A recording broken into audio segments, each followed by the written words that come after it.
नमस्कार माझ्या विद्यार्थी मित्रांनो, मी अरविंद पाटील. माझ्या मराठी गुरु 1981 या यूट्यूब चॅनल मध्ये मी तुमचं मनापासून स्वागत करत आहे.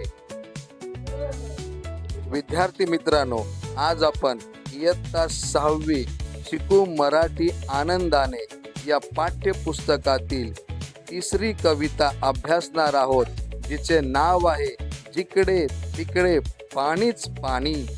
प्रतिभा संपन्न कवी शंकर वैद्य यांनी या कवितेतून पावसाळ्यात सृष्टीमध्ये दिसणाऱ्या बदलत्या दृश्याचे अतिशय मनोहारी शब्दचित्र कवीने रेखाटले आहे. तर बघूया कवी शंकर वैद्य यांची निसर्गावर आधारित जिकडे तिकडे पाणीच पाणी या कवितेचा स्वाध्याय. प्रश्न पहिला, कवितेमधील खालील घटक कोणती कृती करतात ते लिहा. अ. पाने फुले.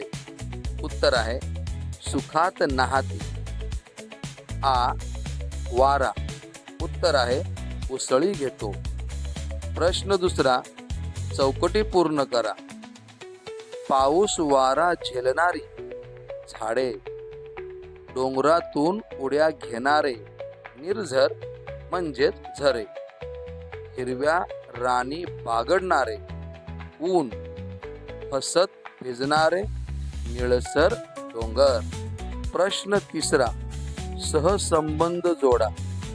उदाहरणार्थ खळखळणारे झरे याप्रमाणेच. अ. लवलवणारे तुरे. आ. झुळझुळणारे गवत. ई. भिरभिरणारे पाखरे. प्रश्न चौथा, योग्य जोड्या लावा. शब्दगट अ. ढगांची साखळी. आ. हरिणापरी गोजिरे. ई. नवी लकाकी. ई. निळेसर डोंगर. उ. नाद नाचरा. आता पाहूया प्रश्न 5. एका वाक्यात उत्तरे लिहा. अ. सुखामध्ये कोण नाहत आहे? उत्तर आहे सुखामध्ये पाने फुले नाहती. आ. ऊन कोठे बागडत आहे? उत्तर आहे ऊन हिरव्या राणी बागडत आहे. पुढचा प्रश्न बघूया. विचार करा व सांगा. प्रश्न पहिला, पावसाळ्यात तुम्ही पाहिलेल्या निसर्गातील बदलांचे वर्णन स्वतःच्या शब्दात करा. उत्तर आहे पावसाळ्यात सर्वत्र पाणीच पाणी दिसते. नद्या, ओढे, तळी, धबधबे आणि विहिरी पाण्याने तुडुंब भरतात. झाडांना नवी पालवी फुटते. सर्वत्र हिरवगार गालिचा पसरतो. फुले विविध रंगाने बहरतात.